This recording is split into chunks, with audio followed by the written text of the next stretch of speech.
Taken the opportunity on this visit to Los Angeles to speak to you on world peace and revolt in Africa.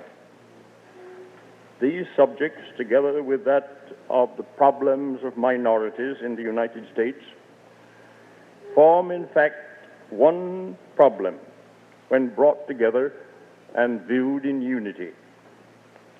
It is that task which I ask you to permit me to essay tonight, and to approach it from the point of view of what we usually call the Negro problems. All so-called social problems tend to merge. They all have to do with human actions and are based on human customs and treat the numerous and intricate relations of human beings. Moreover, particular social problems, despite the names they bear, change and change radically in the course of time.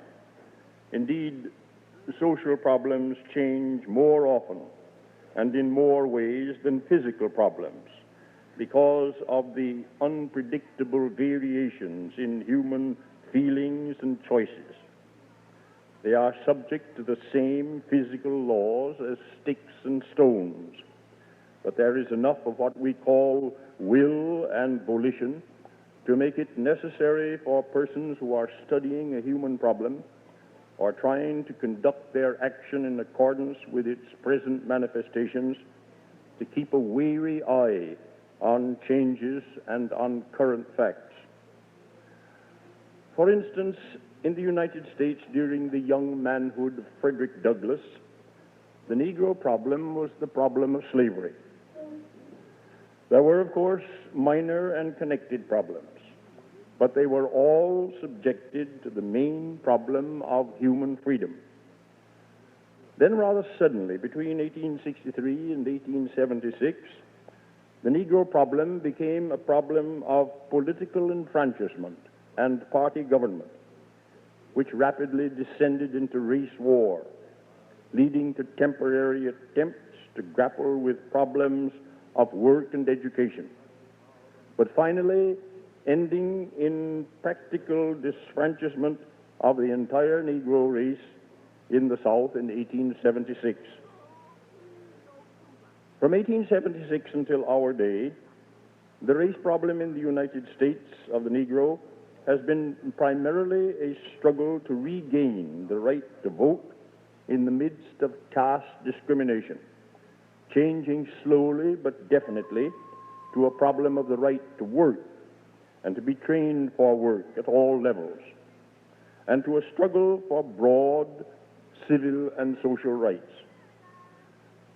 Most of you, I think, assume that this is still the Negro problem. But you must be warned that it is not wholly or mainly that now. That the reason that it is not is because of the fundamental changes now spreading over the whole world. Whereas in the 18th century the world thought that progress and emancipation were coming from popular education and universal suffrage, we know now that more fundamental than these important rights is the economic organization of the world. That is, the way in which the labor of human beings is organized to satisfy human needs. This question is so fundamental that all other questions of political power, of education, and human happiness depend upon it. This is the basic reason for the rise of philanthropy, of socialism, and the attempt at complete realization of socialism through communism.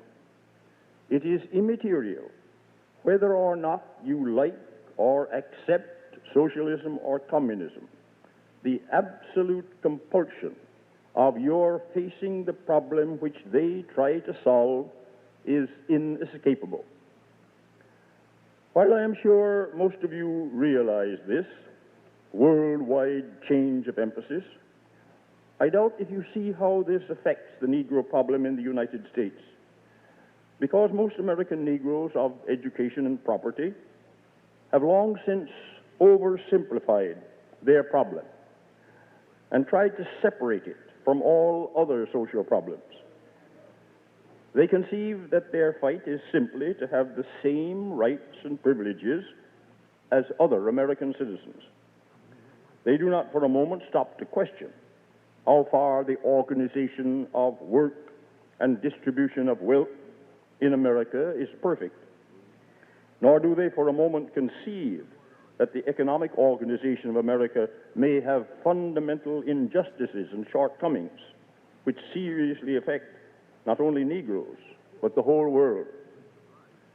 Just as Booker Washington, in his day, assumed that American ideals were complete and right, that all we had to do was to fight to imitate and attain them, so today, we Negroes are largely quite swept away by the miracles of American industry, the huge accumulation of wealth, and the conspicuous expenditure which we find about us. Our idea of heaven is to be rich Americans, to make the kind of show in home, dress, and automobiles that is so popular in America, and to suffer in our effort to do these things, that we should be able to do them with no discrimination on account of race or color. This is dangerously short-sighted. We American Negroes are part of the working force of the world. Not only do we represent an important segment of the American working class, but also of the working classes of Europe, Asia, and Africa, and the other Americas.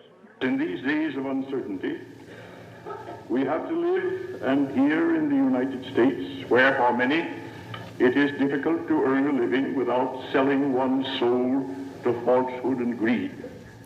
And that was